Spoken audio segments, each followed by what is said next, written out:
Hello students, good morning to all of you. I am Pramil Yadav sir, Physics faculty. Dear students, in our previous lecture, we discussed about numerical problem based on resistance in series and parallel combination. Clear? And Ohm's law.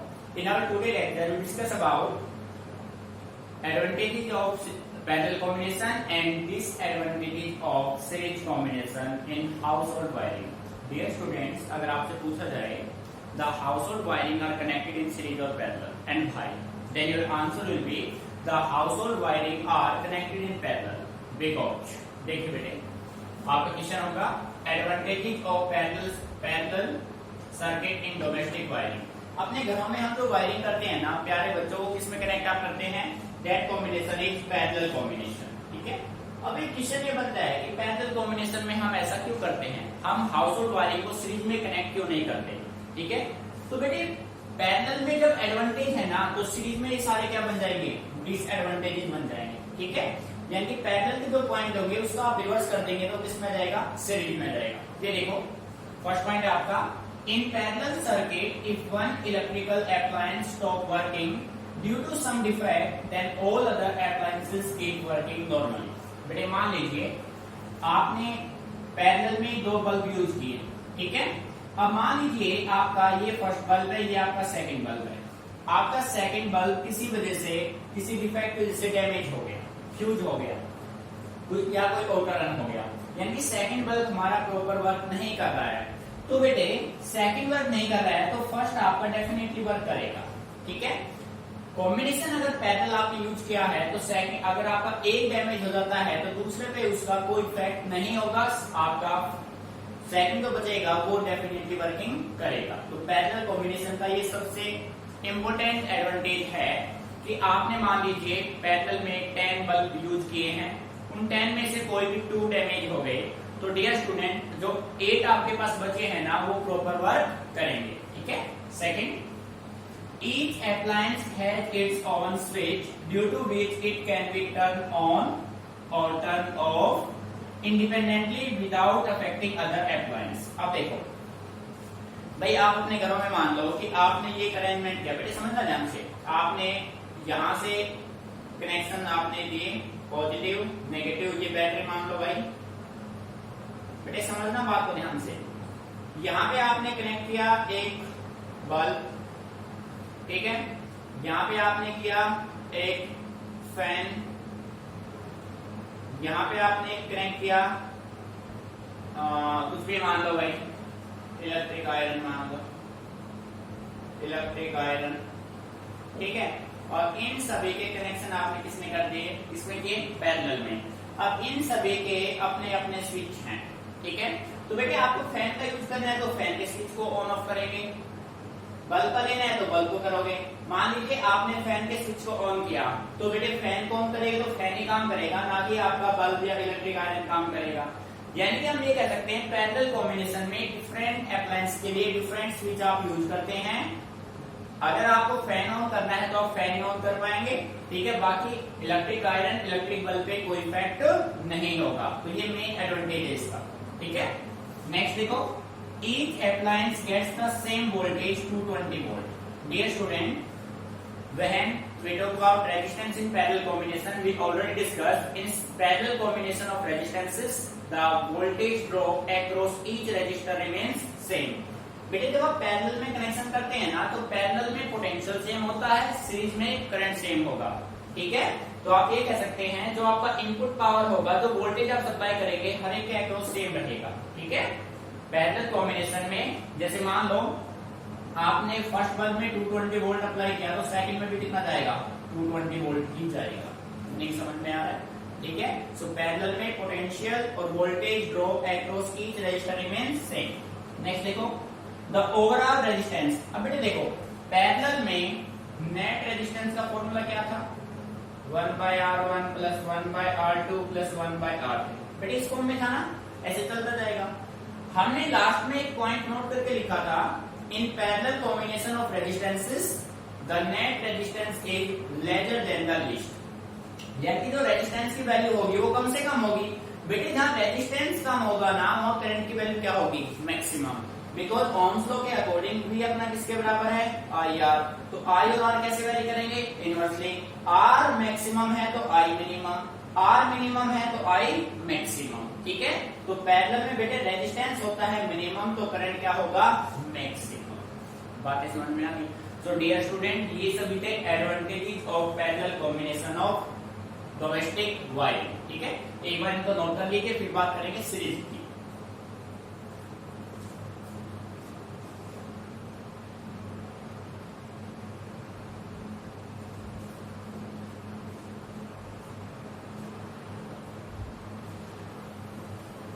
मेरे 4 point clear. अब इसी के base पे देखो अपने पास बेटा question देखो इस वे में बनेंगे। एक क्वेश्चन आपके पास ये बन जाएगा advantage of parallel circuit in domestic wiring. ठीक है, क्वेश्चन सेकंड आपके पास ये बनेगा the household wiring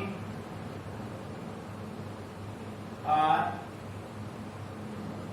connected in parallel. Why? बेटे क्वेश्चन की लैंग्वेज समझना। The household wiring are connected in parallel. Why? जो आपका डोमेस्टिक वायरिंग होता है वो पैरेलल में कनेक्ट होता है, क्यों होता है? तो बेटे इसका जो आंसर आपका होगा वो आपके ये सभी पॉइंट होंगे, all these 4 points। ठीक है, जिससे का स्ट्रक्चर ये होगा, आंसर ये 4 पॉइंट होंगे। सेकंड क्वेश्चन आपका ये होगा the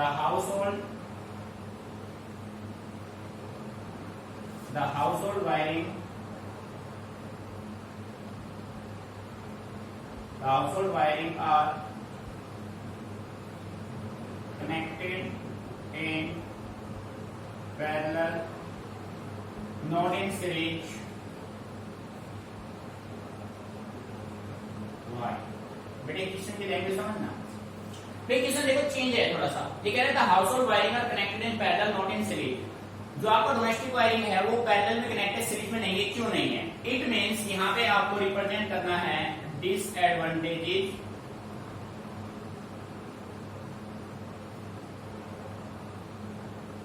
of series circuit in domestic circuit या डोमेस्टिक वायरिंग। ठीक है भाई, बेटे ये आपका मेन कंसेप्ट। भाई सीरीज में कनेक्ट क्यों नहीं किया? सीरीज में नहीं किया तो इसका मतलब उसके कुछ ना कुछ ड्रॉबैक्स होंगे, कुछ लिमिटेशंस होंगे, कुछ डिसएडवांटेजेस होंगे।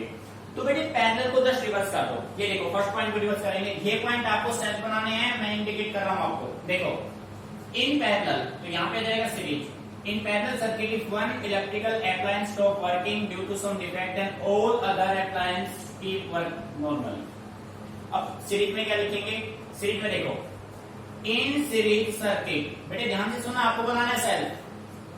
In series circuit, if one electrical appliance stop working due to some defect, then all other appliances, यहाँ पे क्या लिखोगे?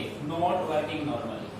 बस एक सिंगल वर्ड यूज करेंगे बेटे। बस पैरेलल को किसमें चेंज करेंगे? सीरीज में। और कीप के बजाय यहाँ पे क्या जाएगा? Not working normally, properly.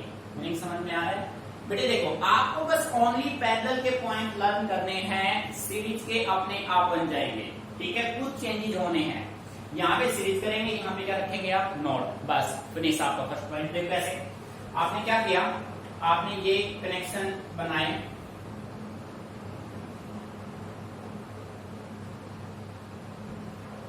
ये आपने कनेक्शन कर दिया। ठीक है भाई, देखो बेटे पॉजिटिव नेगेटिव। बेटे ये सीरीज में कॉम्बिनेशन है, फर्स्ट हो गया, सेकंड हो गया, थर्ड हो गया। मान लीजिए आपका सेकंड बल्ब डैमेज हो गया। बेटे सेकंड डैमेज होगा तो फर्स्ट तक इलेक्ट्रिसिटी इजीली सही तरीके से जाएगा, सेकंड डैमेज हो गया तो थर्ड में भी इलेक्ट्रिसिटी नहीं जाएगा। मीनिंग समझ में आ रहा है? एक अप्लायंस खराब हो गया, अगर फर्स्ट आपका डैमेज हो गया तो बाकी तीनों भी आपके डैमेज के बराबर ही हैं, तीनों में कोई इलेक्ट्रिकल सप्लाई नहीं होगा। मीनिंग समझ में आ रहा है? Next, each appliance has its oven switch. Each appliance has its oven switch, यहाँ पे लिखेंगे ईच अप्लायंस हैज नॉट। यहाँ पे एक वर्ड पुट क्या कर देंगे? नॉट। किसमें? सीरीज कॉम्बिनेशन में। जब आप सीरीज की स्टडी करेंगे तो आप यहाँ पे राइट करेंगे each appliance has not its own switch due to which it can not be. बेटे यहाँ पे क्या लिखेंगे, it can not be turn on और off independently. Not word use करेंगे बस यहाँ पे, ठीक है, विदाउट अफेक्टिंग। यहाँ पे इस लाइन को आप यहाँ से नेग्लेक्ट कर देंगे। मीनिंग समझ में आ रहा है? बेटे सीरीज में कनेक्ट कर दिया तो सभी का एक कॉमन स्विच होगा। अब आपने स्विच ऑन कर दिया, ये आपका डैमेज है तो सप्लाई ओनली इसमें जाएगा, बाकी इनमें कोई सप्लाई नहीं आएगा। मीनिंग आ रहा है समझ में? तो बेटे सीरीज कॉम्बिनेशन में एक अप्लायंस आपका डैमेज हो गया तो बाकी सभी भी क्या माने जाएंगे, क्या वो भी सारे डैमेज, आप उनका यूज नहीं ले पाएंगे। ठीक है, मीनिंग क्लियर? थर्ड पॉइंट पे जाओ। Each appliance gets the same, यहाँ पे आप लिखेंगे each appliance do not gets the same voltage as that of the power supply line. Meaning समझ में आ गया? बेटे सीरीज कॉम्बिनेशन में मीनिंग को समझना, सीरीज कॉम्बिनेशन में क्या सेम होगा, करंट सेम होगा, पोटेंशियल डिफरेंट होगा। तो करंट सेम आएगा, पोटेंशियल क्या आएगा, different. Meaning clear? Next, the overall resistance of the household circuit is, यहाँ पे रिड्यूस था तो यहाँ पे क्या होगा, इंक्रीज। बेटे यहाँ पे रेजिस्टेंस क्या होगा, इंक्रीज होगा। ठीक है, कैसे भाई? आपने देखा था रेजिस्टेंस सीरीज में क्या था, R1 plus R2 plus R3 किस फॉर्म में था। तो बेटे यहाँ पे जब हमने रेजिस्टेंस इन सीरीज का केस सोल्व किया था तो हमने वहां पे नोट किया था in series combination the resistance is greater than the greatest. Series में रेजिस्टेंस मैक्सिमम होगा। ठीक है, तो यहाँ पे इंक्रीज होगा। बेटे V is equal to IR, जब R इंक्रीज होगा तो I क्या होगा, डिक्रीज। मीनिंग समझ में आ रहा है ना? So less current is flow through the circuit. Meaning clear? तो डियर स्टूडेंट आपको इन 4 पॉइंट्स को ऑब्जर्व करना है। बस यहाँ पे सिंपल वर्ड चेंज करने हैं। मेरे फर्स्ट पॉइंट में पैरेलल को चेंज करेंगे सीरीज में, की नॉट आ जाएगा। यहाँ पे बस एक वर्ड यूज करना है नॉट, और यहाँ पे क्या यूज करना है, नॉट। ठीक है, बाकी सारा सेम, इस लाइन को कट कर देंगे। थर्ड में यहाँ पे बस क्या लिखना है, डू नॉट। यहाँ पे रिड्यूस हो जाए क्या जाएगा, इंक्रीज, हाई हो जाए क्या जाएगा, लो। बेटे आ रहा है मीनिंग समझ में? कंसेप्ट आपका क्लियर? ठीक है, तो इसको एक बार अच्छे से मेंटेन कर लीजिए। नेक्स्ट टॉपिक पे चलते हैं फिर।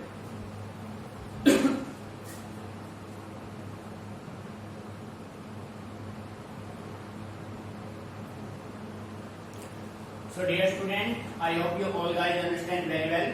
ठीक है, तो बेटे आपको पैरेलल अच्छे से एक बार समझ के फिर सीरीज आप बना लेंगे। ठीक है, so dear student, now we talk about our next topic. बेटे नेक्स्ट टॉपिक आप जो करने जा रहे हैं ना, नेक्स्ट टॉपिक पे न्यूमेरिकल्स बनेंगे। ठीक है, और इंपोर्टेंट कंसेप्ट है, आपको चीजों को अच्छे से समझना है। ठीक है, सो बेटे नेक्स्ट हेडिंग बनाते हैं अपना।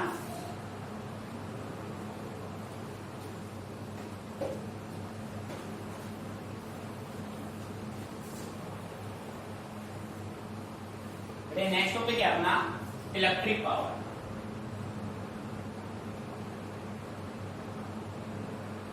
Electric power,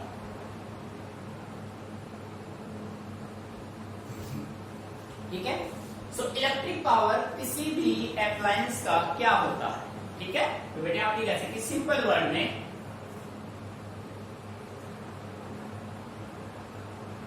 the electric power of an electrical appliance is the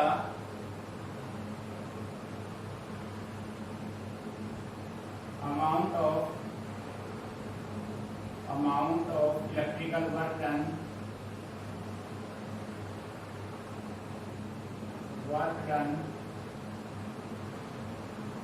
per unit time, per unit time. ठीक है बेटे, कितना वर्क आप कितने टाइम में करते हैं वो आपका होगा पावर रेटिंग। सिंपल वर्ड में मैं कह सकता था the rate of doing work is called power. ठीक है, सो बेटे पावर जो आपका होगा that is equal to work done by time taken. ठीक है, so mathematically P is equal to work by time. बेटे फॉर्मूला बन जाएगा in terms of V and I। आप कह सकते हैं पावर। बेटे यहाँ पे हम फॉर्मूले बना रहे हैं, सारे फॉर्मूले आपको मायने रखने यूज होंगे। Power in terms of V and I। बेटे V एंड I वोल्टेज और करंट के टर्म्स में जो आपका पावर होगा उसका फॉर्मूला बनेगा V इंटू I। ठीक है, ध्यान रहेगा भाई। पावर किसके बराबर होता है? V into I। पावर किसके बराबर होगा? Work upon time. और डियर स्टूडेंट, ये जो आपका वर्क है ना, ये आपका किसके बराबर होता है? Energy. Work is equal to energy. So energy upon time भी आपका क्या होगा? पावर होगा। मीनिंग समझ में आ गया भाई? टाइम यहाँ पे शिफ्ट हो गया आपका। ठीक है, अब देखो बेटे, SI unit of power, SI unit of power. बेटे पावर का SI यूनिट होता है वाट। क्या होता है? वाट।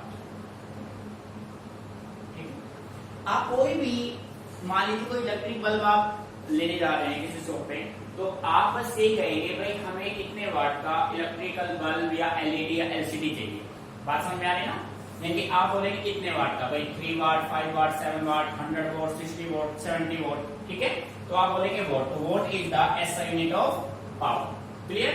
अब बेटे आपसे पूछ लिया जाए डिफाइन 1 वोट। ठीक है, तो डेफिनेशन क्या होगा 1 वोट का? Define 1 vote. बेटे डेफिनेशन कोई भी हमें रखनी नहीं है, ना हमें याद रहती है, हमें चीजों को समझना है कंसेप्ट के अकॉर्डिंग। तो देखिए, as we know that P equal to work by time. Power कितना होना चाहिए? 1 वॉट। 1 वॉट इज वर्क क्या होता है? 1 जूल। टाइम कितना? 1 सेकेंड। सो डियर स्टूडेंट, आप ये कह सकते हैं the electrical power of an electrical appliance is said to be 1 watt when 1 joule of work is done per second। अगर कोई इलेक्ट्रिकल इंस्ट्रूमेंट 1 सेकेंड में 1 सेकेंड में 1 जूल वर्क करता है, तो उसका पावर क्या हो जाएगा? 1 वाट। ठीक है, तो डेफिनेशन मैं यहाँ पे नोट कर रहा हूँ बेटे, ध्यान दीजिए। द इलेक्ट्रिक पावर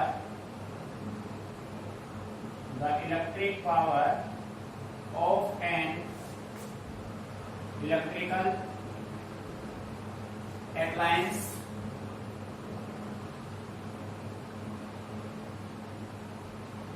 is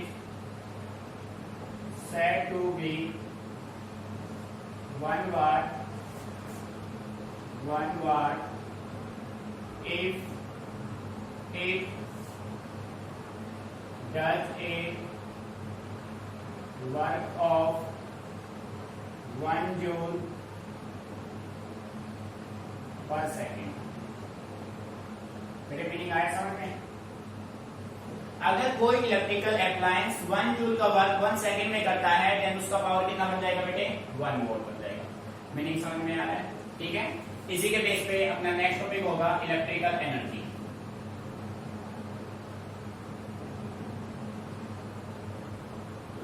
बेटे एनर्जी जो है ना, वो अपना किसके इक्वल होता है?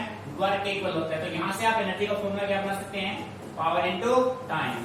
So mathematically energy is equal to power into time. बेटे फॉर्मूले बना रहे हैं, सारे फॉर्मूले अभी हम यूज करेंगे न्यूमेरिकल्स में। ठीक है, energy E is equal to power into time, P into T। ठीक है, उसके बाद बेटे अपने पास H P is equal to V into I, so E is equal to V I T। एक फॉर्मूला ये बन गया भाई, मीनिंग आ रहा है समझ में? ठीक है student, note it down. If any problem then ask मी।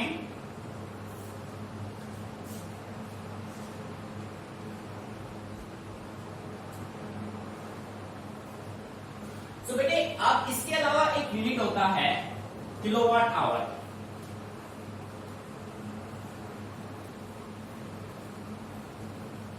बेटे देखो, आपके अपने घरों में जो हम इलेक्ट्रिसिटी यूज कर रहे हैं ना, हम कहते हैं भाई अपने मीटर में इतने रीडिंग्स आ गए। तो बेटे वो रीडिंग जो है ना, वो जैसे एक रीडिंग है, तो वो एक रीडिंग रिप्रेजेंट करता है 1 किलोवाट आवर। बात समझ में आ रही है? यानी कि 1 किलोवाट पावर को आप 1 आवर के लिए ऑपरेट करेंगे ना, तो उसका जो एनर्जी है वो कितना हो जाएगा? 1 किलोवाट आवर। ठीक है, तो हेडिंग आप बना लीजिए, इंपोर्टेंट कंसेप्ट है कमर्शियल यूनिट ऑफ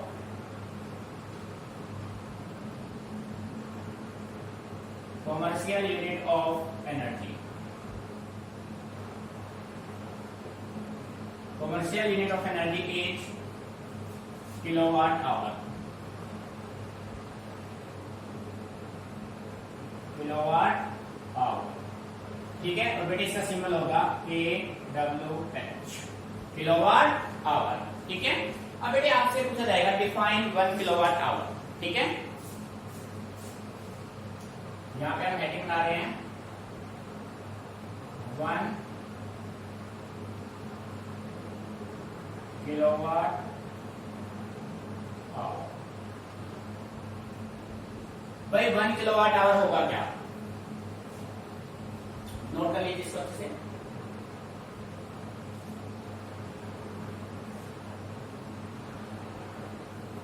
तो डेफिनेशन में क्या होगा, the electrical energy, the electric energy of an electrical appliance is said to be 1 kilowatt hour when it uses an electrical appliance operating 1 kilowatt for 1 hour। बेटे concept बिल्कुल simple है। देखो आपके पास कोई एक इलेक्ट्रिकल अप्लायंस है, उस इलेक्ट्रिकल अप्लायंस का जो पावर है वो कितना है, 1 किलोवाट है। और उस 1 किलोवाट आवर के अप्लायंस को आप कितने टाइम के लिए यूज कर रहे हैं, 1 आवर के लिए, then it's electrical energy consume is said to be 1 kilowatt hour. Meaning अच्छे से क्लियर। भाई मान लो आपके पास एक इलेक्ट्रिक आयरन है, इलेक्ट्रिक आयरन का पावर है 1 किलोवाट। अब आप उसको 1 आवर के लिए ऑपरेट करेंगे तो उसका जो एनर्जी होगा वो कितना होगा, 1 किलोवाट आवर। मीनिंग क्लियर, ठीक है। सो बेटे now next topic, relation between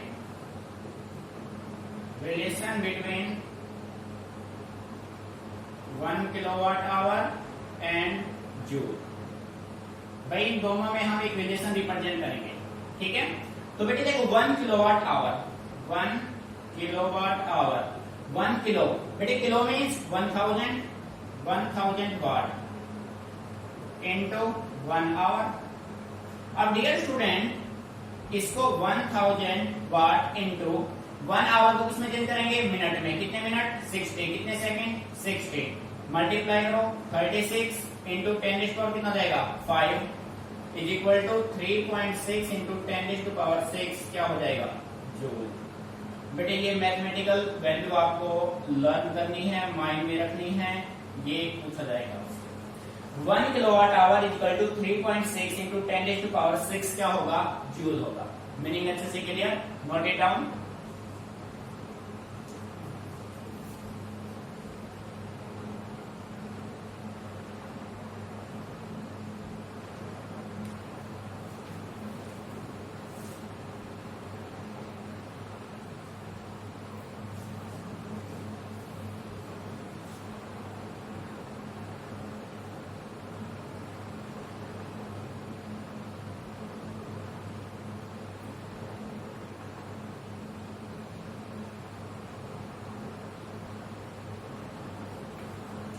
बेटे देखो अब एक न्यूमेरिकल हम सोल्व करते हैं इलेक्ट्रिकल एनर्जी पे। क्वेश्चन को अच्छे से रीड करना है आपको।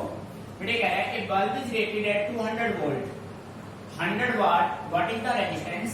फिर कहता है 5 such bulbs burn for 4 hours, what is the electrical energy consume, calculate the cost if the rate is ₹4.6 per unit. बेटे देखो आपके पास एक इलेक्ट्रिकल बल्ब है, उस इलेक्ट्रिकल बल्ब का जो पावर है वो 100 वोल्ट है, उसको ऑपरेट किया गया है 200 वोल्ट पे। फिर ये कहता है अब आप इसका रेजिस्टेंस फाइंड आउट करो, ठीक है। एक क्वेश्चन आप यहां तक हो गया। सेकंड में कहता है कि हमने क्या किया, हमने ऐसे 4 बल्ब और ले लिए, टोटल 5 बल्ब हो गए, टोटल 5 बल्ब हो गए। हमने इन 5 बल्ब को कनेक्ट कर दिया और 5 बल्ब को हमने कितने टाइम के लिए, 4 आवर्स के लिए हमने यूज किया, ठीक है। What is the electrical energy consume, फिर बेटे कहता है कि जो 1 यूनिट की वैल्यू है ना, 1 यूनिट की वैल्यू 4.6 है, तो टोटल कॉस्ट आपको यहां से कैलकुलेट करनी है। तो डियर स्टूडेंट, सबसे पहले न्यूमेरिकल को अच्छे से रीड कीजिए, गिवन डाटा फॉलो कीजिए, न्यूमेरिकल अपने आप सॉल्व हो जाएगा। ये देखो बेटे, सॉल्यूशन बिल्कुल ध्यान से समझना है आपको। गिवन डाटा, बेटे राइटिंग नहीं करना, समझना है बस। गिवन डाटा देखो, आपके पास वोल्टेज कितना है, 200 वोल्ट, पावर रेटिंग क्या है, 100 वाट, टाइम कितना है, 4 आवर्स, नंबर ऑफ बल्ब कितने हैं, नंबर ऑफ बल्ब कितने हैं भाई, 5, ठीक है। कॉस्ट ऑफ 1 यूनिट क्या है, ₹4.6, ठीक है बेटे। मीनिंग समझ में आ रहा है। सारे डाटा आपने नोट कर लिए, पावर गिवन है, वोल्टेज गिवन है, क्या निकालना है, रेजिस्टेंस। तो बेटे फर्स्ट केस में देखो, as we know that P is equal to V square by R। तो बेटे R यहां से क्या हो जाएगा, V square bye P, value put कर दो भाई। V स्क्वायर की वैल्यू, V कितना है, 200 इंटू 200, बेटे डिवाइडेड P, पावर कितना है, 100, 0 से 0, 0 से 0, तो कितना हो जाएगा, रेजिस्टेंस आपके पास आ गया 400 ओम। फर्स्ट पार्ट सॉल्व हो गया, यहां तक कोई प्रॉब्लम बेटे। बस फॉर्मूले का खेल है, फॉर्मूले आपको लर्न है, न्यूमेरिकल सेकंडों में आप सोल्व कर पाएंगे, ठीक है। आप देखो केस नंबर 2, अब क्या कह रहा है आपसे, इलेक्ट्रिकल एनर्जी, इलेक्ट्रिकल एनर्जी। बच्चे जैसा कि आप जानते हैं बेटे, एनर्जी का फॉर्मूला होता है पावर इनटू टाइम, ठीक है। अब भाई पावर देखो, पावर कितना है, 100 वोट है, टाइम कितने आवर्स के लिए, 4 आवर्स के लिए। 100 क्या है, वोट है, 100 वोट को आपने कितने टाइम्स के लिए यूज किया, 4 आवर्स के लिए, ठीक है। तो ये एनर्जी एक बल्ब का होगा, कितने बल्ब का होगा, एनर्जी ऑफ 1 बल्ब। तो आप यहां से कह सकते हैं energy of 1 bulb, energy of 1 bulb is equal to 400 watt. बेटे यही होगा ना, पर अपने पास नंबर ऑफ बल्ब कितने हैं, 5 है, so we can say that energy of 5 bulb,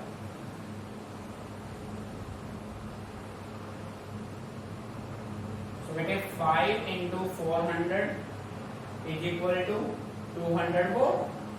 अब बेटे 200 वोट को किलोवाट में चेंज करेंगे तो आप इसको राइट कर सकते हैं 2 किलोवाट। बेटे मीनिंग आया समझ में, भाई 1000 वोट में 1 किलोवाट होता है, सो 2000 वोट में 2 किलोवाट हो जाएगा। अब आप निकालो कॉस्ट, ठीक है, कॉस्ट, ठीक है, टोटल कॉस्ट, टोटल कॉस्ट बेटे 1 यूनिट मीन्स 1 किलोवाट, 1 किलोवाट की कॉस्ट है 4.6, तो 2 किलोवाट की क्या हो जाएगी, 2 इंटू 4.6, सो रुपीज 9.20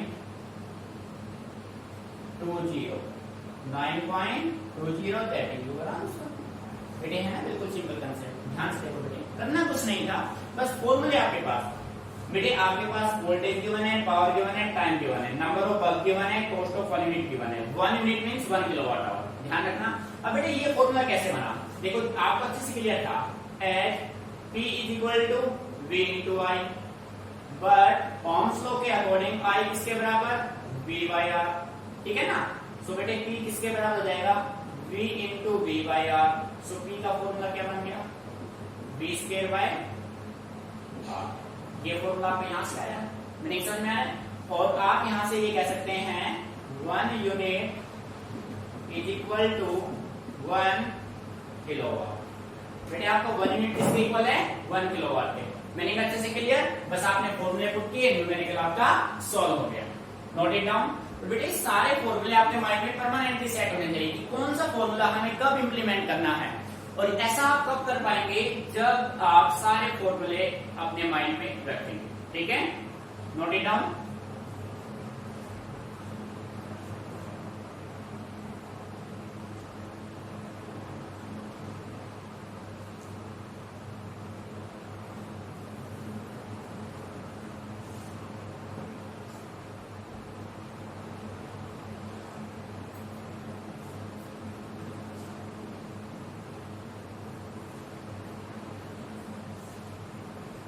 प्यारे बच्चों, आपको जो भी वीडियो हमने प्रोवाइड कराए हैं, आपको सारे वीडियो कंप्लीटली देखने हैं बेटे। ऐसा नहीं करना है बीच बीच में से छोड़ के आप देखेंगे, ऐसा बिल्कुल नहीं करना है, क्योंकि हम आपसे पहले ही कह चुके हैं फिजिक्स एक चैन सिस्टम से काम करता है, और चैन बीच में आप ब्रेक कर देंगे तो फिर वो वाली बात नहीं रहेगी, कंसेप्ट आपका अच्छे से क्लियर नहीं होगा। इसलिए जो भी वीडियोज हैं आप सभी वीडियोज को कंप्लीटली देखिए। फिर भी आपको कोई भी बातें समझ में नहीं आती है तो आप हमसे डिस्कस कीजिए, ठीक है।